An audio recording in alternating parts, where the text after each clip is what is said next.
আম্মু আমাকে চেনে না, ওর চোখে আমি নেই।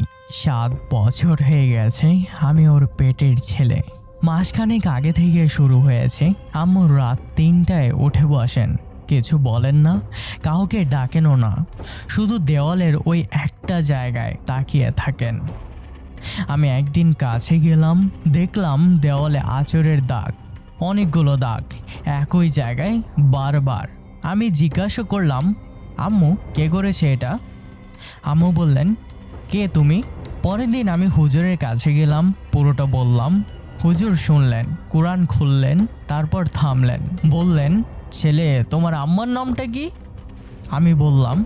হুজুর চুপ করে গেলেন অনেকক্ষণ, তারপর বললেন, এই নাম আমার বইতে নেই, এই নাম কেউ মুছে দিয়েছে। আমি বুঝলাম না তখন। হুজুর রুকিয়া শুরু করলেন, আয়াতুল কুরসি, সূরা ফালাক, সূরা নাস পড়তে পড়তে থামলেন, দরজার দিকে তাকালেন। চলে যাও এখান থেকে, এখনই দৌড়াও। আমি জিজ্ঞাসা করলাম, কেন হুজুর? কারণ তুমি যেটাকে তোমার আম্মু মনে করছো সেটা তোমার আম্মু না। সেই রাতে আমি ক্যামেরা অন করলাম রেকর্ড করব বলে। রাত 3টা, আম্মুর ঘরে কোনো শব্দ নেই।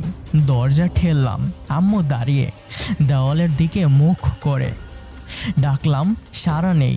আস্তে আস্তে কাঁধে হাত দিলাম। আম্মু ঘুরলেন, চোখ খোলা কিন্তু চোখের মনি সাদা। বললাম, আম্মু তুমি কে? এই ঘরে আমার ছেলে নেই? আমি নিজের নাম বললাম। আম্মু বললেন, তোমার নামটা আমি ভুলে গেছি 7 বছর আগেই। আমি ভিডিওটা দেখলাম, ঘরে শুধু আম্মু একা, আমি ভিডিওতে নেই। তুমিও কি ভুলে গেছো তুমি কখন মরেছিলে? হুজুর পরে বললেন, শিহর যখন কাউকে ধরে সে শুধু মাকে ভুলিয়ে দেয় না, সে মাকে বলে দেয় ছেলেটা আর নেই। 7 বছর ধরে আমি এই ঘরে আছি, আম্মু জানে না, আমিও জানতাম না। তুমি এখন যে ঘরে বসে এই ভিডিও দেখছো, একটু পেছনে তাকাও, তুমি কি একা?